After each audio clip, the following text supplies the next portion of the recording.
I'm bigcal and welcome to my world. Today, a non-gaming pickups video. Been a while since I do these because while I do get some non-gaming stuff, it's a lot slower than me getting actual gaming stuff, so these obviously aren't as regular. So let's just jump right into it with the first item. It's actually the newest item and it can technically be part of the gaming stuff video. It is gaming themed, but it's not a gaming item. And that is a Super Mario Bros. Nintendo controller mug. It's got really nice quality print, obviously, of the first Super Mario Bros. Game. The handle is a NES controller, really nice.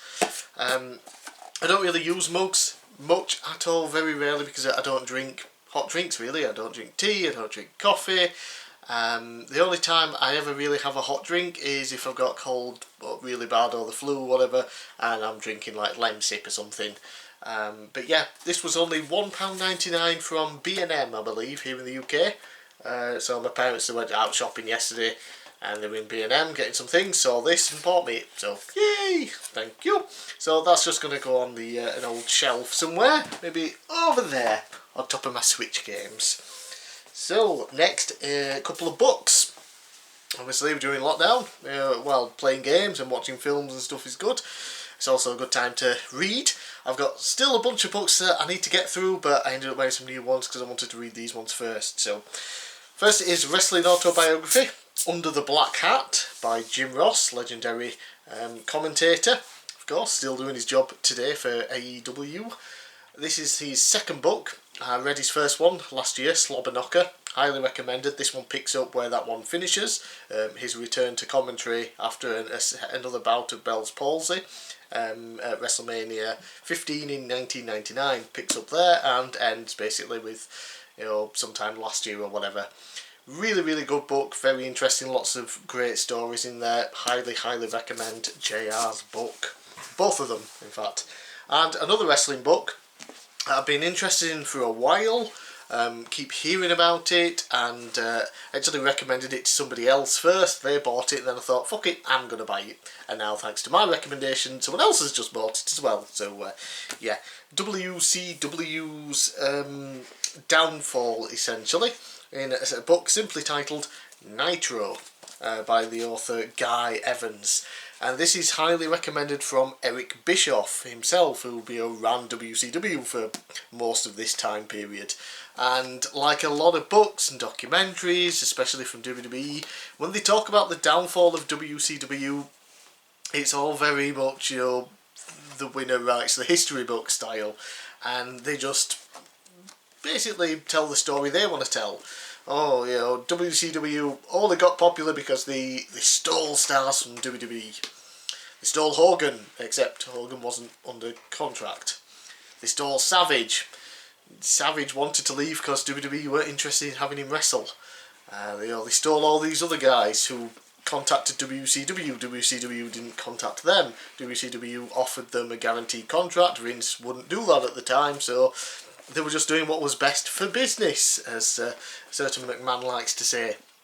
And then as far as why it went under, they're like, creative plans, it was all terrible.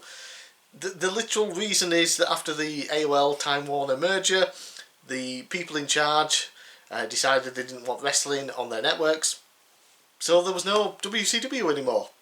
It's literally that simple, but the story of its rise and fall is covered in here. It's a great book so far. Maybe a third of the way through. Been reading a few chapters every night. Very good, and it says here along the back, exclusive interviews with over 120 former TBS and WCW employees. So they've got the wrestling side and the business side from TBS and Turner and all that. So it's really good, and talking about the financials and how things were on the business and admin side of things, then how things were on the creative side and the talent side. It's a really good book so far. I would highly recommend this. Absolutely. And now for some DVDs and Blu-rays. Yes, some DVDs as well. The first one, a DVD set of a show from my childhood. Turns out they brought it back. They're doing a new version of it. It's like a continuation, obviously, but set in current time. And that is The Demon Headmaster. I remember coming home from school every day and watching the new episode of this and seeing, you know, who the demon headmaster was going to hypnotise with his creepy eyes and take over the world, and how the couple of kids that knew about it were going to try and stop him. Really interesting, really creepy. There were 3 seasons, I believe. Yep, 3 seasons of it, all on DVD, of course. Yeah, so I'm going to go through this at some point in time just to rewatch it. It's probably not that good as I remember, but, you know, nostalgia. And I might even check out the new series, because apparently a certain somebody makes a cameo appearance. So that should be interesting. Yeah, so I decided to pick that up. Okay, now for some wrestling Blu-rays. First up, Eric Bischoff, Sports Entertainment's most controversial figure, which I guess goes nicely with the Nitro book. A documentary, obviously, on Eric Bischoff, how he got his start in the business during the AWA days, going to WCW, coming to WWE, and everything in between. I've seen the documentary before, but it was cheap. I was actually going to buy this brand new from another website where I got some other DVDs, Blu-rays from, sorry, because it was on offer, but you know, then I decided, nah, I'll just have a look on Sex, see what it's like pre-owned. It was a lot cheaper. The other two were about the same price, so it was better for me to just get them new. Yeah, so Eric Bischoff, 2 Blu-ray disc set, with a bunch of segments and the odd match that he did actually have. So, yeah, really cool. It's a decent documentary. Next up, another documentary, these Living on a Razor's Edge, the Scott Hall story. Got this on offer, and yep, it's a documentary on Scott Hall. And I remember when this first came out, I watched it online, and I had no idea about his backstory and probably the cause of all these problems in terms of addiction and what caused them. He shot and killed somebody in self-defense, but yeah, that's just crazy. Never heard anybody talk about that before on shoot interviews or anything, even from like himself and his best friend Kevin Nash, and you know, they just never mentioned any of that stuff. So it was complete revelation when this documentary first came out. So yeah, interesting documentary, and of course 2-disc Blu-ray set, so filled with lots of matches. So that's really cool. I was a big fan of Razor Ramon as a kid. He was one of my favourites, and he had a bunch of really good matches in WWE, or WWF at the time, and yeah, so nice set. And another documentary Blu-ray that I got on the offer from that website is Diamond Dallas Page, Positively Living. Or was it, yeah, Positively Living. Another 2-disc set, documentary on him, how he got his start in the business, the fact that, you know, he originally started training when he was in his 20s, then didn't really get anywhere, gave it up and got in the bar business, and then, you know, like 10 years later he finally decides to get in as a manager, then transitions into a wrestler at 35, and within 5 years like becomes the world champion or something. Crazy story, and yeah, Paige is just like one of the most positively annoying people in the business, but in a good way.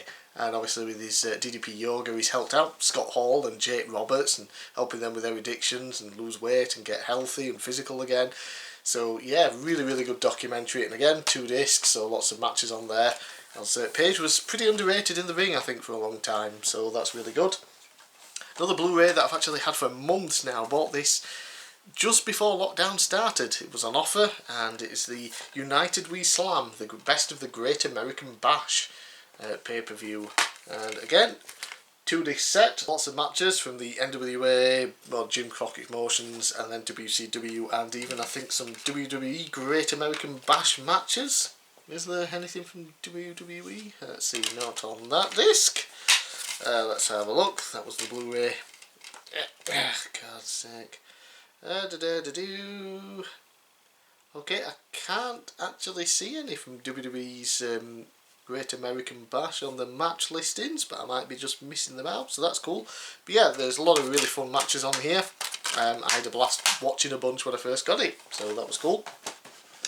Back to some DVDs now. We had Star Wars Day recently, so I was in the mood, and it's like, you know, really need these to complete my collection. So I'm just looking over here, you know, I've got the Clone Wars, the movie that they did based on it, the animated one. I've got the series 1 to 5 in the box set, then I got the Lost Missions, which was separate and that. And obviously I'm going to get season 7 when that comes out, that's just finished. I've got some Rebels, need to collect a few more of those, but yeah. They did Clone Wars, not the Clone Wars, before the Clone Wars, and it was done in, you know, an animation style, basically like Samurai Jack. think it was from the same guy who did the animation, I'm not sure on that. But yeah, and I've always wanted to actually own it. So it came out on DVD, finally got it. Volume 1, this cost me £1.50, absolute bargain. But for some reason, Volume 2 goes for a lot more. You're looking at like 20 odd quid usually for it pre-owned. I managed to win a bid on eBay, £10.99, and it came brand new and sealed. Didn't even know, didn't say. So that's really cool, got both. Really fun. This one has like 20 episodes on, but they're really short, so it lasts like an hour in total. This has 5 episodes on, but they're really long, so it lasts an hour in total. And there's one thing I've always wanted Clone Wars to do, the other animated show, and I thought they might do it in the final season because that's when it takes place, and that is the scene from the book based on Revenge of the Sith, where Grievous comes to Coruscant and kidnaps Palpatine. And there's this crazy chase scene on a train and all this, and then they go into this like underground bunker and Grievous comes to kill all the Jedi and steal Palpatine. Fantastic. And I was like, oh, I really wish they'd do that in the Clone Wars show. I completely forgot they did it in Clone Wars show.